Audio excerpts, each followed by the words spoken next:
Welcome back, everyone. Sometimes college is not the path for a high school graduate, but there are jobs in our area that require a little extra skill. That's one of the goals of the Mississippi Coding Academies, to prepare students for a career in computer programming. Andrew Stamps is an instructor with the Golden Triangle Coding Academy. He's here with two of the coders, and they are Kingdom McGee and Lee Jones. Thank you all so much for being here. Absolutely. Thank you. Well, Andrew, I find this all very fascinating because we do live in a digital world, and it sort of seems like if you don't have a little bit of computer knowledge, you're going to be somewhat lost. But this is more advanced knowledge, right? Yes, yes. This is beyond typical, word processing and all that. We're actually teaching people how to give the machine instructions so that it can do, work, computer programming. Now, these courses last for about 11 months at a time. What are the coders? And that's the language that you use. It's not students, because it's sort of workplace learning. What are they learning in the courses? So we start them out learning the basics, just how to compile a program, simple control structures, things that we use to give the machine the instructions that we want it to perform. Once we establish that baseline, we'll go into more advanced topics. So we'll apply it to making websites. We do some video game development. We do front-end and back-end development. That's like sort of all the components we need for an application. The data part that holds the data behind the scenes, the GUI part that the users see, and the interface that controls that data that moves back and forth between those two components. There are people who are just naturally a little bit more gifted when it comes to technological things. Do you need to have that sort of natural knack to be successful with this coding academy? Okay, so it's hard to tell, exactly what's going to make a great coder.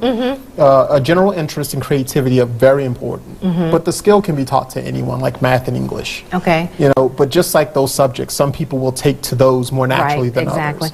Lee, tell me about your experience in it. You've been in since about December, you told me? Yes, ma'am. How has it been for you learning to code?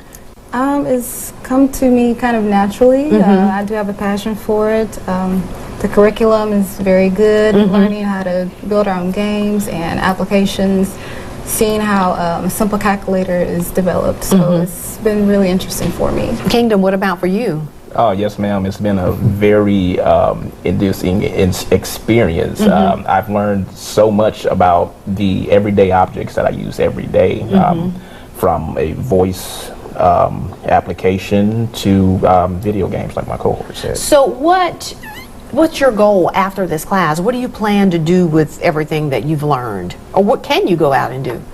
After the course, I plan to land a good paying job here in Mississippi to, get my foot in the door, and then after I get a job here for about 2 years, maybe, go on to a job out of state somewhere. Kingdom, what about you? Like my friend, I plan on getting a job, but I also plan on investing in my talents. I love to create, and coding is one of the many outlets I use to do that.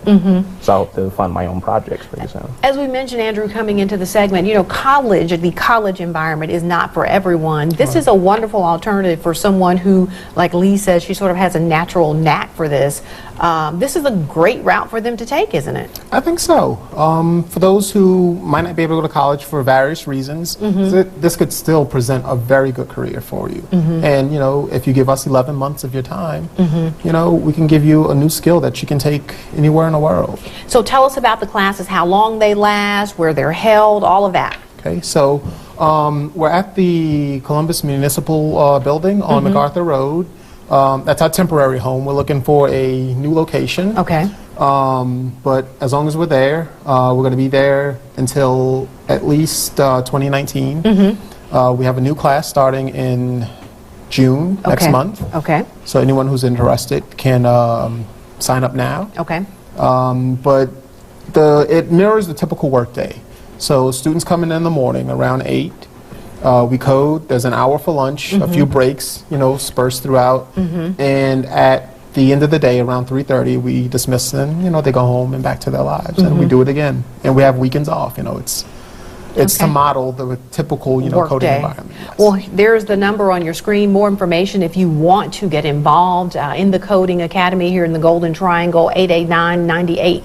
9384. There's also an email address there for you to send information to. I should come spend a day with you. I will probably be totally lost. You know, I can create a document, I can send some email, and that's kind of where it ends for me with computers. You think you could? Yes. Okay, maybe I'll drop by. Thank you all so much. Good luck to you both in your future endeavors. Thanks for having us. Thank you so much for having us. All right. When we come